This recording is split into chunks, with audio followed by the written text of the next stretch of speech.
할렐루야. 오늘은 마태복음 5장 7절의 말씀, 긍휼히 여기는 자는 복이 있나니 라는 말씀으로 증거하겠습니다. 긍휼, 우리가 잘 쓰지 않는 성경에만 나오는 한자어입니다. 긍휼은 어떤 의미를 가졌을까? 긍휼의 한자어는 불쌍히 여기다, 가엾게 여기다의 뜻이고, 휼자는 불쌍히 여기서 돌보다의 의미가 있습니다.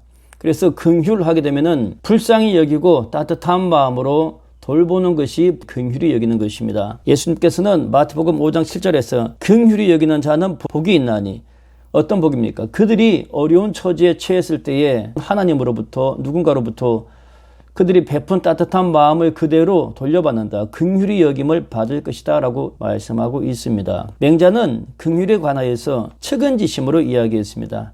맹자의 그림이죠. 날카롭고 강직하게 생긴 것을 볼 수가 있습니다. 맹자는 긍휼을 이야기하면서 우물에 막 빠지려고 하는 어린아이가 있다. 아이가 우물에 막 빠지려고 하죠. 아이가 물에 빠지는데 쫓아가서 이 아이를 잡아야 되지 않겠습니까? 맹자는 이것이 어진 마음의 극치, 측은지심이라고 하였습니다. 누가 빠집니까? 빠질 수밖에 없는 자들이 있겠죠. 어려움에 빠진 자들, 어쩔 수 없이 어려움에 내어 몰리는 자들, 지금이 그런 형국 아니겠습니까? 불쌍히 여기는 마음에 또 다른 예가 있습니다. 기업이 없는 자를 불쌍히 여기는 것이 하나님의 긍휼입니다. 1857년 밀레의 그림, 이삭 줍는 여인들의 그림입니다. 밀레는 파리 근교에 살면서 농부들을 그렸는데 그의 감성을 더하지도 않고 빼지도 않고 사실 그대로 그렸다고 합니다. 밀레는 농부들이 웃는 것을 한 번도 본 적이 없다고 합니다. 그 당시 극심한 가난과 생활고로 말미암아 웃을 수가 없었다는 것이 밀레의 증언입니다. 이 그림에서 세 명의 여인들은 이삭을 줍고 있습니다. 이삭을 담는 허리에 가죽 주머니가 이채롭죠. 그리고 멀리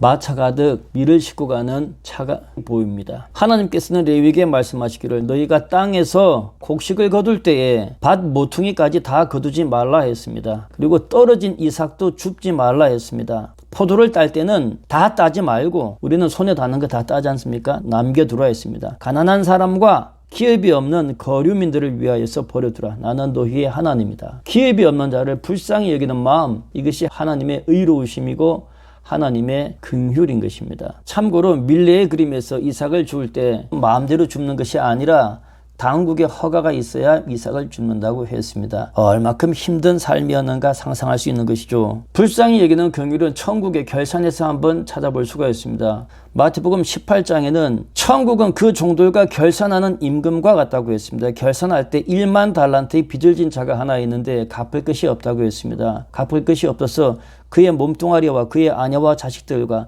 그의 가진 모든 소유를 다 팔아서 갚게 하라 하였으나 갚을 수가 없었길래 그 종은 왕에게 엎드려서 절하며 참으소서 내가 다 갚으리이다 하였습니다. 그러자 그 주인은 그 종을 불쌍히 여겨서 놓아주었고 1만 달란트의 빚을 탕감하여 주었다 하였습니다. 1만 달란트는 얼마일까요? 상상할 수 없는 큰 돈, 개인이 갚을 수 있는 돈은 아닙니다. 하나님께서는 우리 한 생명의 가치를 이렇게 귀하게 여긴 것입니다. 천국의 결산, 1만 달란트 가치의 목숨이라는 것입니다. 대단히 귀한 존재 아닙니까 우리가? 1만 달란트의 빚을 용서받은 그 종은 그 빚에서 해방됩니다. 대단한 것이죠. 그리고 그는 자기에게 100데나리온 빚진 동료 한 사람을 만나서 그의 목을 잡습니다. 목은 누가 잡습니까?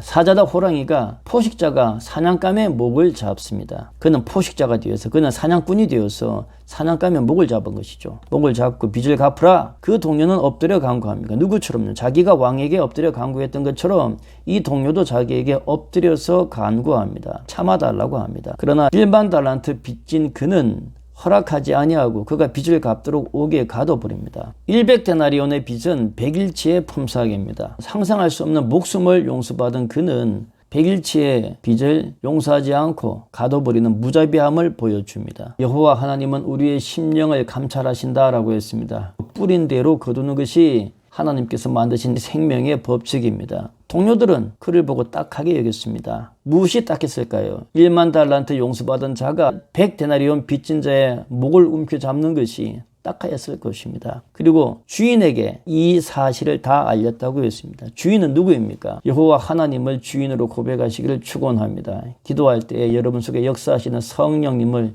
여러분의 주인으로 고백하시기를 축원합니다. 주인은 그를 부르다고 악한 종아 악하다고 합니다. 용서받았음에도 불구하고 용서하지 못하는 그는 악한 자입니다. 나는 네가 빌기에 너의 빚을 전부 탕감하여 주었더니 내가 너를 불쌍히 여김과 같이 너도 너의 동료를 불쌍히 여겨야 마땅하지 아니하냐. 주인은 노하여서 그 빚을 다 갚도록 그를 옥졸에게 넘겨서 가두어 버렸습니다. 나는 나고 얘는 얘입니다. 우리가 고집을 피울 수도 있겠죠. 그러나 그렇지가 않습니다. 이 세상의 모든 것들은 하나님으로부터 시작하여서 다 연결되어 있습니다. 관계화되어 있기 때문입니다. 전도서 11장 말씀에 너는 너의 떡을 물 위에 던져라. 여러 날 후 어떤 날입니까? 환난과 공고가 닥칠 여러 날 후에 네가 도로 찾으리라 하였습니다. 7이나 8에게 많이 나눠줄 주이다. 무슨 재앙이 너의 수고에 임할는지 모른다 라고 했습니다. 쉬운 성경에는 너는 따뜻한 마음으로 후한 마음으로 많은 사람들에게 될 수 있는 한 후하게 베풀어라 라고 하였습니다. 언젠가 상상할 수 없는 혹독한 재앙이 너에게 닥칠 때 그 뿌린 그것으로 말미암아 뿌린 것의 거둠을 누리게 되리라 라고 하였습니다. 후히 베푸시기를 축원합니다. 어떻게 마음을 쓰는가? 우리와 관계된 모든 사람들이 우리의 마음을 지켜보고 스캔합니다. 그리고 베푼 대로 거둡니다. 10명에게 뿌렸다고 10명 모두에게 거두는 것은 아닙니다. 10명에게 뿌려서 누군가에게 거둘지 그것은 하나님이 결정합니다. 우리는 제각각 보호벽 사이에 갇혀 삽니다. 보호벽이 있어야 되죠. 없으면 어떻게 어려움을 당할지 모르지 않습니까? 너는 너, 나는 나, 각자의 형편과 처지가 다르니까 스스로를 지켜야 하는 것이죠. 그러나 그럼에도 불구하고 스스로에만 갇히지 마시기를 권면합니다. 힘들고 어려움이 있으면 조금씩 담벽을 허물고 눈을 내밀고 손을 내밀고 마음을 내밀어서 이웃과 소통하고 관계해야 합니다. 사도 바울은 에베소서에서 서로 친절히 여기고 서로 불쌍히 여기며 서로 용서하시기를 하나님이 예수 십자가 안에서 우리를 용서하심과 같이 하라라고 했습니다. 불쌍히 여기는 거, 이게 긍휼히 여기는 것입니다. 서로가 서로를 긍휼히 여길 때 그 긍휼이 나에게 돌아오는 것입니다.